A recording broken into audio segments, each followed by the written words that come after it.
Welcome back everyone, it's Mags, and in my pursuit of all things developed by Nippon Ichi Software, I recently played through a little game called The Longest 5 Minutes, released in Japan in 2016 and in English for the Vita, Switch, and PC in 2018. Although I should really say co-developed. The main developer on this is actually a studio called SYUPRO-DX, who got their start by making small mobile games in 2011 to 2013, you know, the era where the term game was used very liberally when it came to phone apps.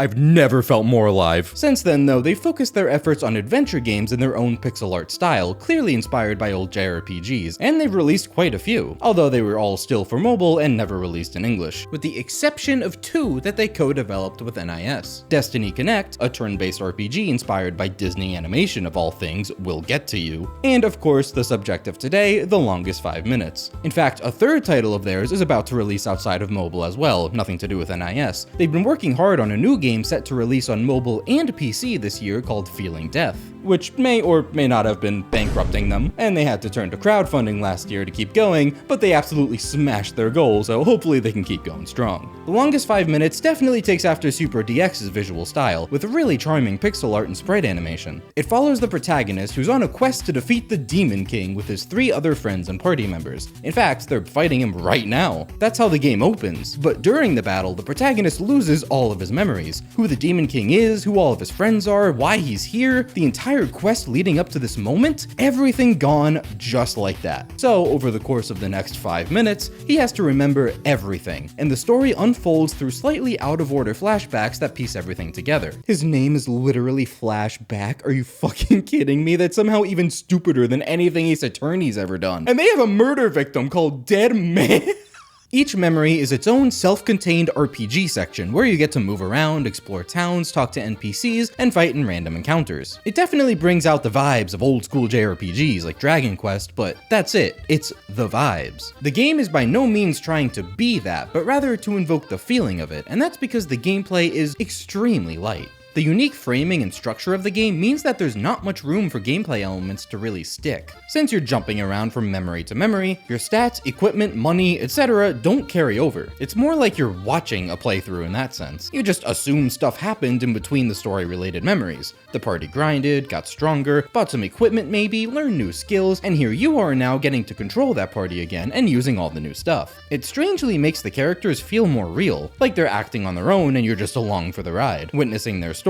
I know that might sound like a real turnoff for those who want an actual RPG, but that is not The Longest 5 Minutes, and it was never going to be. The game is focused on being more of an interactive adventure game, which, hey, totally makes sense given where SYUPRO-DX came from. And in that regard, The Longest 5 Minutes is a beautiful game. There are 2 main sections you flip-flop between, the memories themselves, which feature the gameplay elements, and the current moment, which are more visual novel sections that progress the fight with the Demon King. When a memory ends, you'll be brought back to the present moment before some aspect of the fight or conversation triggers another flashback, and you'll be thrown into a totally different gameplay section. The memories are organized by when Flash remembers them, using the literal timestamp of how long the battle with the Demon King has gone on for, and chronologically designated by the party's level at the time it happened, which is just a really cute way to do it.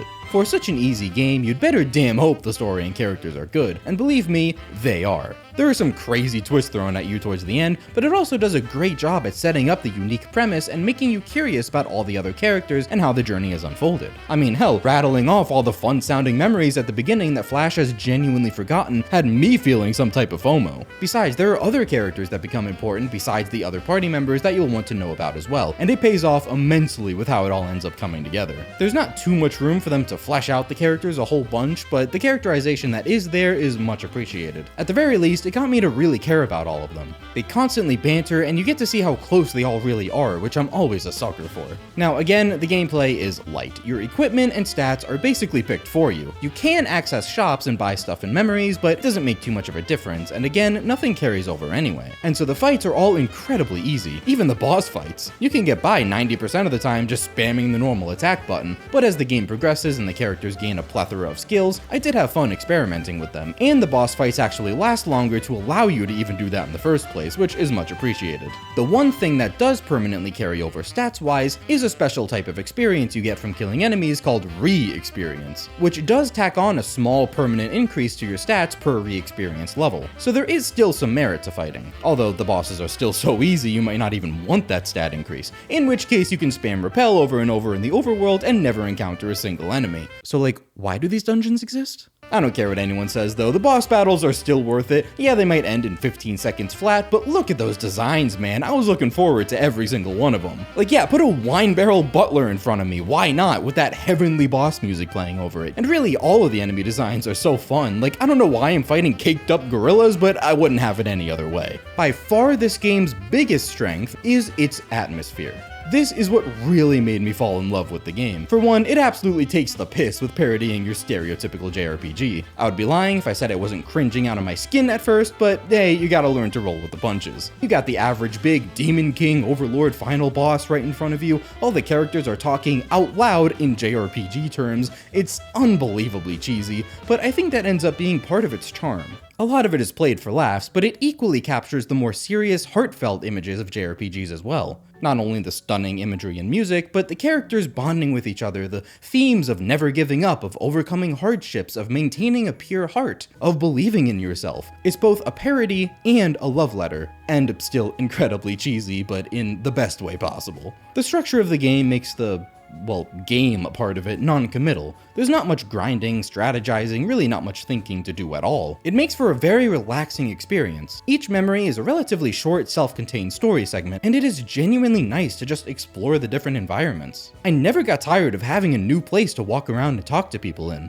All the music is incredible, the visuals are pretty, and the dialogue is entertaining. Something about it just makes my heart all fuzzy. I'm not even nostalgic for these kinds of games. I never played Dragon Quest or Final Fantasy growing up, or ever in case of the latter, but this game just really knows how to make you feel good. Let it be known that there is quite literally nothing worth doing in any of these areas besides bum rushing the objective, which is just talk to this person. Actually, scratch that, there are maybe like 2 other side objectives in each area, which also amount to talk to this person and then find this thing. It's the most bare bones thing ever. And yet, I loved being there anyway. And I feel like a big part of that is the music. I could genuinely go on and on about it. The credited composer is one Yukinari Irumagawa, and the only other thing I could find credited on was SYUPRO's other NIS co-developed game, Destiny Connect, which is an absolute crime because this might be one of my favorite soundtracks ever? It's a big contributor to the atmosphere of the game, from listening to the seaside music of Port Gapori or the upbeat city jazz of Money Heaven. Every single memory and scene is an absolute treat. He does do some of his own work though, and even has some of it posted on his YouTube channel. It all sounds really good and they have great videos to boot. I encourage checking it out. He also has a couple of albums you could find. They don't go too crazy in showing you out of order memories. For the most part, it's still pretty linear. But once you finish the game, you can go back and re-experience any memory you want. And in some cases, the dialogue decision you make in the visual novel Demon King sections will influence which memories Flash remembers. All the big story relevant ones are pretty much set in stone, but there are some fun, smaller optional ones thrown in there. You can go back and trigger new ones through the chapter select, where you can redo scenes with the Demon King, as opposed to the memory album, which are the flashbacks themselves, meaning literally anything in the game can be re-experienced and different decisions can be made at any time, which I think is really cool. It definitely helps a lot when it comes to completely filling out the memory album, which means seeing every memory, getting different endings, and with some of the extra objectives tied to each memory,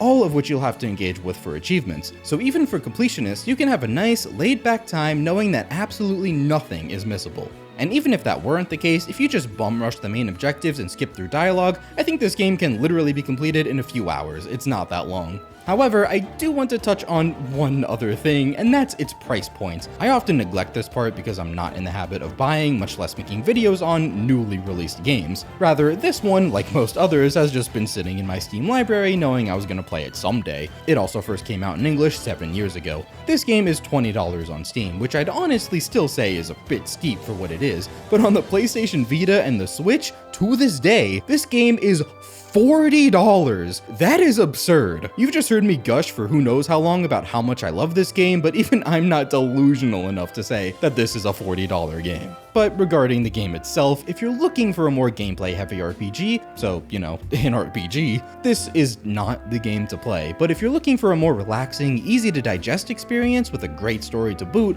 this game is amazing. The music, environments, and characters really just made me fall in love with it. And it's a crime that it went as under the radar as it did, also with very mixed reviews, mostly regarding the gameplay. So I'm glad to be shedding a little bit of light on it. I've been Mags, and I'll see you in the next one. Peace.